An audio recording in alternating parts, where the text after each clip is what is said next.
നമ്മുടെ അടുക്കളത്തോട്ടത്തിലെ ഒരു പ്രധാന വസ്തുവായ പച്ചച്ചീര പൂത്തങ്ങനെ നിൽക്കുകയാണ്.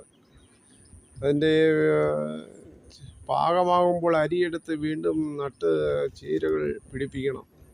അതിനു വേണ്ടിയാണ്. വേണമെങ്കിൽ ഇതിൻ്റെ ഇലകൾ നമുക്ക് വേണമെങ്കിൽ തോരൻ വെക്കാം. നല്ല ടേസ്റ്റാണ്. ഈ അരികൾ നമ്മൾ എടുത്തില്ലെങ്കിലും അത് പിന്നെ അവിടെ തന്നെ ആ പരിസരത്ത് തന്നെ പൊട്ടിത്തെറിച്ച് അവിടെ തന്നെ വീണ്ടും അത് കിളിച്ച് വരും. അങ്ങനെയുള്ള ചീരയാണിത്. സാധാരണ ചുവന്ന ചീരയേക്കാൾ ടേസ്റ്റ് കുറവാണെങ്കിലും ഇത് വലിയ സംരക്ഷണമൊന്നും വേണ്ട. കൂടെ ഒന്ന് ചെക്ക് ചെയ്താൽ മതി. വല്ല പുഴുക്കളോ വണ്ടുകളോ വല്ല ഉണ്ടെങ്കിൽ പിന്നെ ഫലപരിമിതി ഉള്ളവർക്ക് ഗ്രോ ബാഗിലും അല്ലെങ്കിൽ മുട്ടായി ഭരണിയിലൊക്കെ ഇത് നട്ടുപിടിപ്പിക്കാവുന്നതാണ്. ഇങ്ങനെയുള്ള വീഡിയോകൾ നിങ്ങൾക്കും നിങ്ങളുടെ ജീവിതത്തിൽ ഒരു പ്രയോജനമായി തീരട്ടെ. ഇഷ്ടമായെങ്കിൽ ലൈക്ക് ചെയ്യുക.